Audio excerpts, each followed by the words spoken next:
for down the road. But yeah, yeah, man, no, not at all. But that's okay. Because right now, check it out. Artistry, what am I doing and what are they doing? See, I'm still being relative. I'm still being the things that's important. We do a march, like we're working on a program called Shoes to Freedom. To get John Lewis shoes put into the museum. That's one of the things we're working on. And we have a song that we're gonna align with Martin Luther King Jr. Okay. Because he had made the step over and said he stepped into the plate. That was the name of the song. Shoes of freedom, you know we need them. Shoes of freedom, can you see them? Shoes of freedom, who will lead them? Who going to wear those shoes? And that's when we was looking for someone because the torch was not officially passed.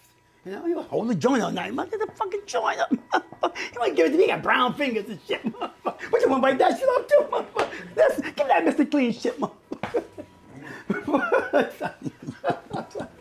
But that's how it went down. So now that he stepped up to the plate, that's something else we do. So we do a lot of social information, education, workshop stuff. Okay. Now, how did you get into magic? Question. I got into magic when I was doing ventriloquism. In fact, remember Joe Franklin years ago? I used to catch him with programs, and he was always selling a book, selling on TV. So I decided to save my money, and I bought a magic book. And then that's when in the magic, within the whole book, you had stuff like magic and hypnotism and shit. So I like magic, and then I like ventriloquism because I used to watch Edgar Burton, Charlie McCarthy, and Billy Ty Lester. See, so I thought that was hot. You know why? Because I found a way to attack my speech. There you go. Because if they can't hear the dummy, as usual, but they can't hear nothing. So it makes me stop and have to take my time and so they can hear each word. That was my therapy. So, and I have actually introduced it to a lot of people. Matter of fact, our first interview was at Jamaica Center with a guy named Sam Lee, all right? And that whole thing was, we had a news article from the Daily News said, dummy talks to children, right? Someone read it, a Jewish lady, right? Brought my son over named BJ, right? BJ had a stellar problem. He was like introvert. They had a divorce, so he went inside. So when he met me, Charlie's first thing was, tell him like, come on, let's get a story together. Because he came with his dummy. So that was a conversation was for him and Charlie. So Charlie was talking to him, get his attention, so how to make it work. And then I was talking to him, listen, what you gonna do about getting this done? Because if you use this or put something together, we can do a show together. So he had a purpose now. And before we had the last interview, wow, boy flipped over, changed them. They went to the doctor, and the lady, actually, we had the last meeting. The lady, the Jewish lady, said we went to his psychiatrist and we told him he's not coming back no more. And the guy said, well, why not? He said, because the ventriloquists are doing more than you're doing. Now, shit like that, be like, yo, that's some powerful shit. That's why I like what I do, because it works. And it works from my own experience, with shit that really affect me.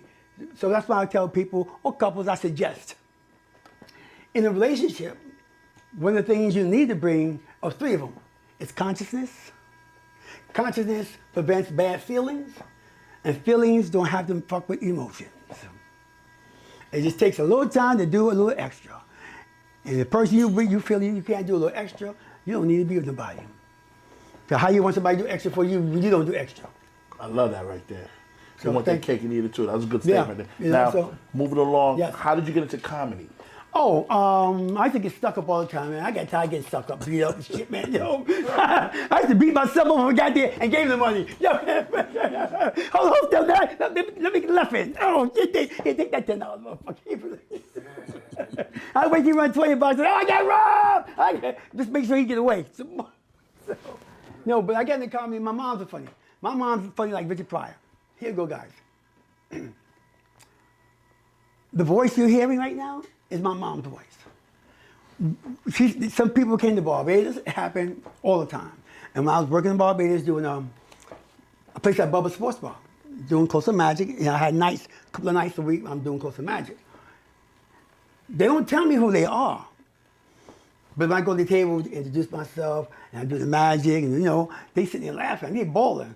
So I said, man, what's so funny? You know, not in a rude way. She said, we standing here and you sound just like your mother. The whole antics, my mom. They said, I go to my mom just to laugh. Then I ask for money. Don't forget that 20 on that pillow, Mom. I was looking at it. I didn't want to, you know, I said, don't have you trip up and fall over there and give you like 10. Okay, all right, sorry, fellas. No, yeah, you're enjoying yourself. You got to stop saying sorry, man. Just enjoy yourself. Thank you. That was the purpose of this, Ron. Enjoy yourself. Be who you are, man. I have no problem with that. So, the craziest or the most shocking place that your talent has taken you to? And positive or negative, or just both, whatever you want to do, positive and negative. Or if you rather positive. No. I'm trying to think. It's so many things that I've done that was, because when I perform, I take the performance to anybody as educational. I'm always trying to bring some magic in, so there's nowhere, it's just a magic show. So that question is very right for me, you know, and we come back to it, because then something might come up. All right, you know, it's cool. I told you, the thing about us, you ask something, you don't remember, we move forward. Now, the craziest night you and Charlie ever had. I know you got that. Oh, the craziest night when we go to Barbados with Herman Maloney. Anybody know Herman? Nah. Herman had a store on 125th Street, looked like Teddy Pendergrass. That's what he looked like. And Herman had the fly leather store in the block. Herman was a promoter. You know, and then Herman took me to Barbados. On the plane, he said, yo, man, if you think you lose Charlie, do you think you'll go crazy? Oh, fuck that shit, man. I ain't gonna get no crazy about that. I ain't a dog. I'm buying no dog. I'm popping my collar and shit. I had a t-shirt, so I was doing good, motherfucker. I put elastic out that motherfucker.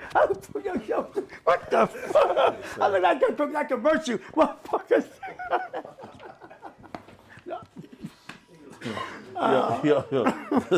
Yeah.